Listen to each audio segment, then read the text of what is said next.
Dentro das várias expressões de um mesmo problema, nós temos a obsessão recíproca. A obsessão pode assumir ainda em qualquer de suas expressões, até agora mencionada, a característica de obsessão recíproca. Reciprocidade. A para B, de B para A. Na vida real, é fácil encontrarmos casos que confirmem isso. Assim como as almas afins e voltadas para o bem cultivam a convivência amiga e fraterna, na qual buscam o enriquecimento espiritual, que as possa nutrir e confortar, assim também, sobre outro aspecto, as criaturas se procuram para locupletar-se das vibrações que permutam e nas quais se comprazem. Apenas, uma vez mais, uma questão de escolha. Então as pessoas permutam as mesmas vibrações e se completam, se locupletam da mesma forma. Uma das situações é na parte do sexo. São auto-obsessões que as pessoas se locupletam naquela energia doentia de um prazer insano, porque busca descompensadamente por aquela situação, criando problemas sérios para o futuro de ambos. André Luiz, observando o caso de Libório, que obsidiava a mulher por quem sentia paixão, vampirizando-lhe o corpo físico, esclarece a respeito. Então é um caso em que a pessoa começa a obsediar uma mulher que nutria paixão e as consequências. E logicamente que ela mantinha paixão por ele, porque é recíproca. Há a reciprocidade, de A para B, de B para A. O pensamento da irmã encarnada, que o nosso amigo vampiriza, está presente nele, atormentando-o. Acham-se ambos sintonizados na mesma onda. É um caso de perseguição recíproca. Enquanto não lhes modificamos as disposições espirituais, jazem no regime da escravidão mútua, em que obsessores e obsediados se nutrem das emanações uns dos outros. E aí, esses espíritos vêm, criam todo um vínculo, aí há aquele casamento de impedância e ambos se entregam gostosamente na situação. No caso aqui, o Libório e a jovem encarnada. Então eles se auto-obsediavam mutuamente. Nos Domínios da Mediunidade, André Luiz, capítulo 14, onde foi tirado esse texto. E interessante é que a Sueli Caldas foi genial ao fazer o livro, porque ela pegou os textos mais interessantes, mais importantes, e colocou no local exato, no lugar certo, mostrando a boa sintonia que ela estava quando fez o livro, quando montou o livro, e a importância desse livro para todos nós que queiramos aprender sobre obsessão, sobre desobsessão. Essa característica de reciprocidade transforma-se em verdadeira simbiose, quando dois seres passam a viver em regime de comunhão de pensamentos e vibrações. Isto ocorre até mesmo entre os encarnados que se unem através do amor desequilibrado, mantendo um relacionamento enervante. Essa situação de reciprocidade cria-se uma simbiose sentimental, uma simbiose mental e sentimental, emocional, e às vezes até na parte afetiva, porque ambos gostam e se entregam prazerosamente àquela condição. Então eles comungam pensamentos, comungam vibrações, comungam conjunto de fatores que os prendem naquela situação,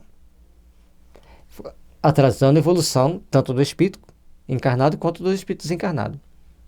São as paixões vaciladoras que tornam os seres totalmente cegos a quaisquer outros acontecimentos e interesses, fechando-se ambos um egoísmo a dois, altamente perturbador. Esse relacionamento, via de regra, termina em tragédias se um dos parceiros modificar o seu comportamento em relação ao outro. Então, muitas das vezes, as pessoas querem essa união doentia, buscam-se mutuamente de uma forma muito estranha. E esse tipo de união, esse tipo de comportamento traz para as pessoas um conjunto de fatores que vão levando-os a estar cada vez mais unidas dentro desse mesmo sentimento doentio, de buscarem-se mutuamente, tanto de pessoas para espíritos como de espíritos para pessoas. É bom a gente entender isso daí, é bom a gente compreender essa situação.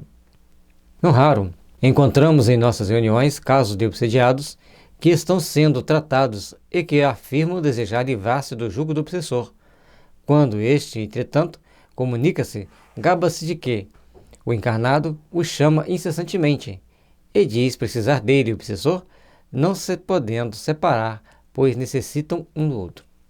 Olha que situação. Aí a pessoa fala que quer se livrar do obsessor, quer se livrar do problema, como se fosse assim tão simples, tão fácil, e na realidade o problema e o obsessor são eles mesmos que criam. Ele chama o obsessor e cria o problema, cria a situação para que estejam ambos juntos, porque ambos se locupletam, ambos se afinizam a tal ponto que não querem se separar. Alguns chegam mesmo a proclamar que entre ambos existe paixão, razão pela qual têm de permanecer juntos. E não pode separar mesmo não. Se a pessoa for tentar separar um caso desse, o encarnado pode desencarnar.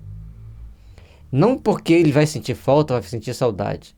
É um trabalho que vai ter que ser feito ao longo do tempo, porque se fizer uma ruptura da ligação muito rápida, naquele momento ele chega, não, agora você não vai encontrar mais, o desencarnado passa muito mal. Ou melhor, o encarnado passa muito mal. E assim as obsessões também de longa data, a pessoa que ficou sob o guante de certas obsessões por muito tempo, na hora que rompe os laços, o outro passa muito mal.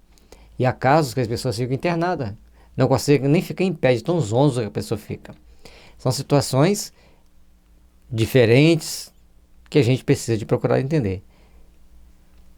Então as pessoas, o encarnado vai na casa espírita, reclama, fala que quer se livrar daquele obsessor, daquele espírito que atormenta, mas eles são tão ligados um ao outro que eles não conseguem ficar longe um do outro. E aí, enquanto o obsessor vai se comunicar, o chamado obsessor, eles são reciprocamente unidos pelo mesmo sentimento, pela mesma paixão, pelas mesmas ideias, e isso faz com que as coisas fiquem bem complicadas e difíceis de serem trabalhadas, serem tratadas. Se o encarnado diz que pretende libertar-se, isso se deve ao fato de que, fisicamente, ele sofre com tal situação. No íntimo, todavia, tem prazer em situar-se como vítima. Durante o sono, por certo, busca a companhia do outro, comprazendo-se com a permuta de vibrações e sensações, principalmente na área do sexo, da área das paixões das mais variadas. Isso aqui está presente.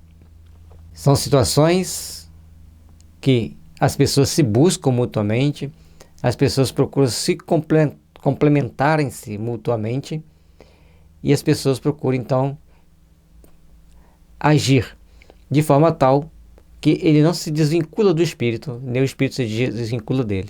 Já citamos, separações como essa podem ser muito perigosas.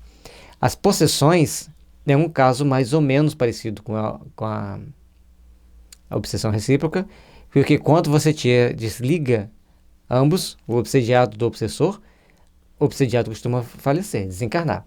Então são tratamentos que se faz a longo período, a longo prazo, até que possa se fazer esse desligamento.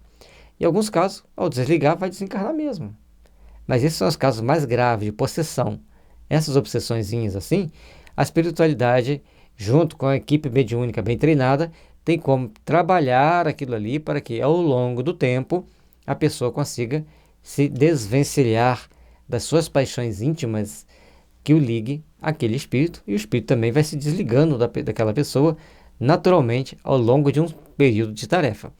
Normalmente, as pessoas sobre essa situação, ele não vai aceitar fazer a tarefa.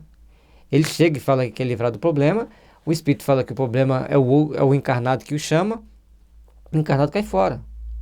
Depois vai procurar outra casa espírita, ele não se vincula, ele não se estabelece, ele não se fixa.